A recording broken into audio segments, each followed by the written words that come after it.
na What is the hindi pleasure siya... of, with the permission of Senator Judge and indulgence of Senator Judge Padilla, what is the pleasure of Senator Judge Rafi Tulfo? Walang mic. Kay Senator Padilla. Bakit pag sa kabila pinapayagan sila 5-10 minutes, bakit pag sa amin, sa majority, kinakat agad ni remind pagdating ng pagdating ng 2 minutes? I think nakakalata na kami. So dapat pag sinabing 2 minutes, 2 minutes. Pag sa amin sa majority, pag 2 minutes, pinipindot nito. 2-3 beses. Totoo yan. Pero pag sa minority, umaabot na ng 5 minutes, 10 minutes. At meron akong record yan. Pinapayagan. Why? Thank you. The comments of Senator Judge Rafi Tulfo is recognized. However, the chair would like to point out that in the impeachment court, there is no majority nor minority. We are all senator judges. And Senator Lacson earlier requested also an additional time to finish his point, which the chair allowed. That's why the chair reminded Senator Judge Padilla to wind up because his time already lapsed. Kaya nga, Mr. Presiding Officer, I'm sorry, I do have a lot of respect in you.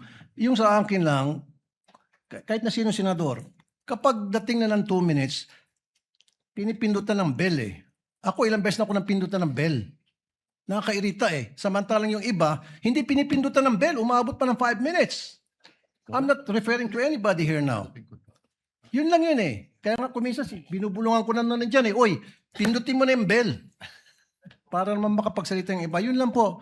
Wala na akong tinutukoy dito. Dapat maging fair tayo yung sa nagpipindot ng bell. Pag sinabing 2 minutes, 2 minutes regardless kahit na sinong senador yan. Thank you. The clerk of court is instructed to kindly relate to the bell ringer to kindly be consistent in doing the polite reminder to the senator judges with respect to the time allotted. Senator Officer. Judge Yes. Cayetano Alan. No, I take the comments of Senator Tulfo in order. I respect your opinion, but just to put on record, as you said, Senator Lacson a while ago asked for more time, binigay. Walang bell yon. Yesterday, 2 bell sa akin. 2 o 3? Dalawa lang ang bilang ko. 2 lang bilang mo. And maybe the solution is that after the first, isang bell na lang, pero kasi from the start of the impeachment trial, we asked the presiding officer at sabi mo nga, liberality, because then if we can't ask questions, baka magkaroon ng motion or mas lalong tatagal. Maybe you've been doing it naman, but yun nga, yung just ask to wrap up. But konting, we all want to get back to work. There's so much that we want to do. At least, wala ngang majority-minority, but at least wala ngang threat ng kaso sa majority. Eh. Kami magsalita dito, parang may sword sa aming nakatutok. So, konting pagbibigay din sa amin ng konting liberality din sa pagtatanong. Yes. But in accordance with the rules, tama naman po yung sinabi ni Senator Tulfo. The presiding officer shall take in advisement the points raised by Senator Judge Rafi Tulfo as well as the point raised by Senator Judge Allen. And in that spirit, kindly wind up, Senator Judge Padilla. Ginoong tagapamahalang hukom, nais ko lamang pong sagutin ang ating kaibigan na si Senator Rafi Tulfo. Sandali lang po. Kaibigan, mas mahaba kasi yung sagot ng ating prosecution. Ako po ay nagtatanong lamang ng oo ba o hindi. Opo. Pasensya na po. Opo. Kindly wind up, Senator Judge Padilla. But you're gonna Opo. bail of the Maraming second round salamat if there po. is one. Tatalon na po ako. Dito na po ako sa aking kaibigan. Maraming salamat po, kaibigan. Opo. Sa akin pong kaibigan, kay Attorney Matibag, mahal na saksi. Mabilis lang po ito. Ako po ay napunta sa PDP Laban dahil po sa inyo. Tama po. Opo.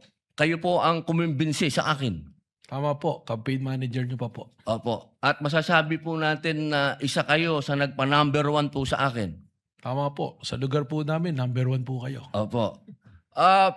Attorney Matibag, sumama po ako sa inyo dahil alam ko na isa po kayo sa arkitekto ng pagkapanalo ni President Rodrigo Roa Duterte. Tama po ba?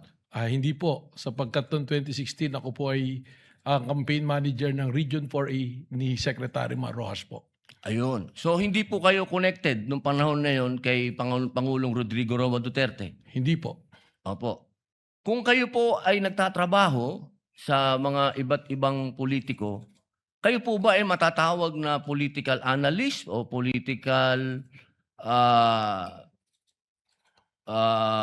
ano pang tawag po doon? Yung mga nagsasagawa, nagpapatakbo ng politika ng bawat politiko?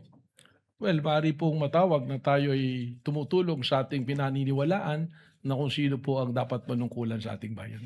Opo. Ibig po sabihin, pwede po kayong gumawa ng isang kandidato at manalo. Makatulong lang po sapagkat ang paniwala ko po, hindi naman po isang tao, lalo na ako, ang magpapanalo ng isang kandidato. Opo. So ngayon po, masasabi po natin na pwede po kayong magtrabaho bilang isang political operator?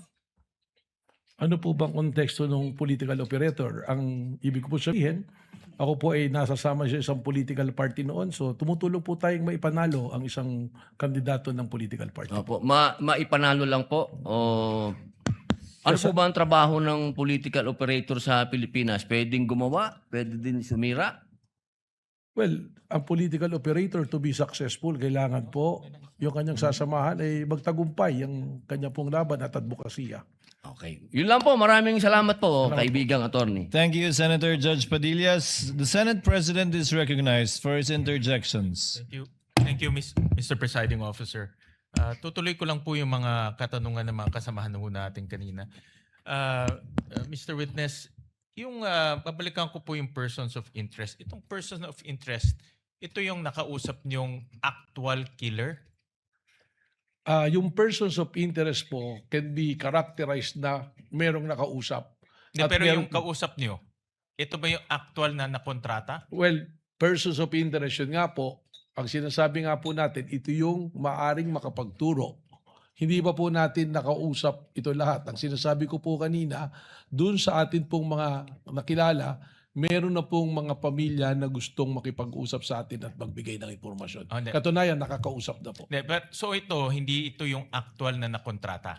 Yun po yung dumadaan pa po sa proseso ng aming pong pag-iimbestiga.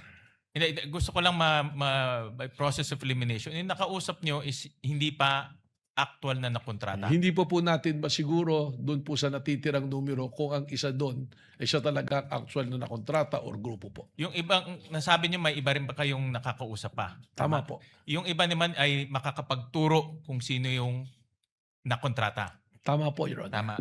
At itong mga taong makakapagturo, ano po yung mga ebidensya na pwede niyong sabihin na credible itong mga taong to?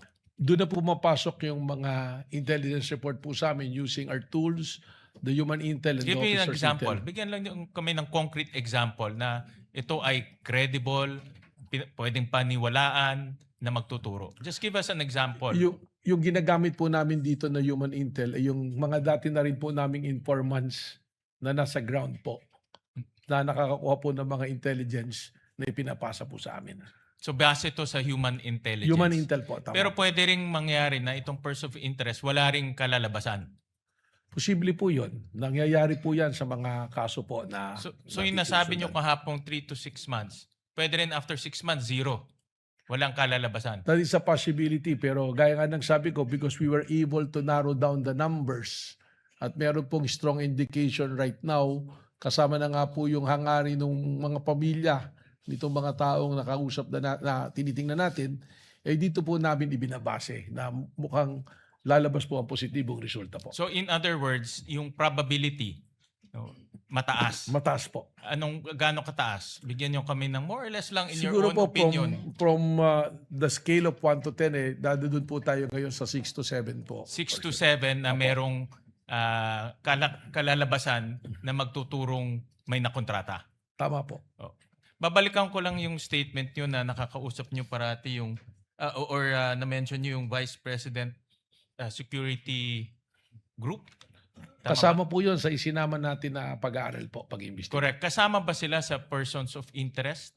Itong Vice President Security Group? Mm. Meron Kasi pong, nabanggit nyo kahapon na madali silang tawagin, nandun lahat.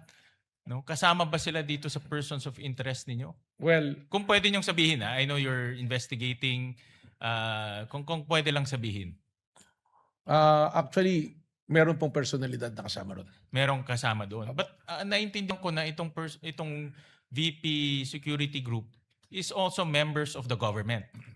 Yun nga po yung sinasabi ko that there are, actually doon po sa aming na-narrow down, there are many uniform who is in active service. Na pwede rin palitan ng executive at any given time. Tama? Tama po. So paano, kung pwede silang palitan, paano sila nagiging persons of interest na merong potentially manggaling sa kanila itong pagkokontrata? Yun po yung precisely the reason na ayaw po natin na yung term na tinatawag na masunog yung atin pong lead na kinukuha. Baka po maka-apekto pag nagkaroon po ng mga sudden po na galawan. So right now, yung tao po nating sinusundan at para madali rin po sa aming pag-monitor and surveillance, mas maigi po na nakapirmis po. Sige. Maraming salamat, Ginoong Cristo. Salamat Thank po. you, Mr. Presiding Officer. Senator Judge Pangilinan is recognized for his interjections. Thereafter, Senator Judge Go. Thereafter, Senator Judge Ontiveros. Senator Judge Pangilinan, you have 2 minutes. You may proceed when you're ready, sir. Maraming salamat, Mr. Presiding Officer. Ginoong witness, nabanggit ng ilang testigo bago sa yon, no, sa si Attorney Lotok, na in so many words, above his pay grade yung usapin ng interagency coordination. At sabi pa niya, maaring ang direktor mismo, former director or current director, ang makapagsasabi niyan. Nung sinabi niyo merong security threat na national security threat, nakipag-ugnayan ba ang NBI sa iba pang mga ahensya ng pamahalaan Meron para pag-usapan ito? Meron po kaming tuloy-tuloy na ugnayan. At sino-sino ang mga ahensya o alin dito sa mga ahensya ng pamahalaan ang nakipag-ugnayan kayo? Actually po, sinasabi nga natin, meron po kasing security cluster kung saan po natatalakay yung mga kailangan pong pag-usapan. So sa ngayon po, through the Office of the Executive Secretary, meron po ako mga pakikipag-usap dun po sa military units din po natin. If you will not mind, I will not mention the exact military unit po. So there have been interagency coordination Yes. to assess and to address itong kinokonsidera ninyong national security threat. Totoo po yan. Yes po. Okay. Doon sa usapin ng pag-iimbestiga ninyo naman, nasabi ninyong may narinig kayong mga banta, napanood ninyo. Meron ba kayong na-monitor na nagbanta naman ang ating Pangulo bilang pag-retaliate doon sa nasabing banta ni ni Vice President? Ibig sabihin po, banta ng Pangulo sa Vice Presidente? Yes, meron ba kayong na-monitor? Wala po. Kung meron man, hypothetically, tama ba yun? Well, kailangan pong imbestigahan din kung meron pong ganung banta. In other words, would you consider in a hypothetical situation revenge as justified if there is a threat to the president? He decides, he likewise publicly threatens whoever, not necessarily the vice president, whoever. Palagi ko po hindi tama sapagkat hindi naman po ito isang justifying o exempting na circumstance pagka nangyari po yung pagbabanta. Lalong-lalo na po kung mataas na opisyal, hindi po pwedeng maging batayan ang kanyang paghihiganti para magbanta po. So ang paghihigante, self-defense ba yun? Hindi po. Hindi. In other words, hindi legal ang paghihiganti sa usapin ng kung ikaw ay tinakot o ikaw may banta laban sa'yo. Hindi po. Or kung ikaw ay, when is it allowed? When is self-defense a valid, how do you call it, assertion to allow for non-liability for a crime? Kailan? Nakabalangkas po yan sa revised penal code, kaya lang hindi ko po kabisado, pero kung meron po talagang yung talaga actual na ang isa pong malinaw ay nangyayari na at kailangan mo iligtas ang buhay, karangalan at property po ng ibang tao at lalong-lalo ng mga kamag-anak mo or kaibigan, doon po pumapasok yung self-defense na valid. May mga ano po siya, elemento po. So, just to wrap up, so ang banta ng Pangulo, hypothetically, ay hindi tama. Hindi po tama. Yan po ay magbabiolate kung hindi man po sa batas na umiiral na kodigo penal, doon po sa konstitusyon bilang isang pangulo ka, meron ka pong katungkulan na igalang ang batas, igalang ang konstitusyon at maging parehas po sa ibang tao po.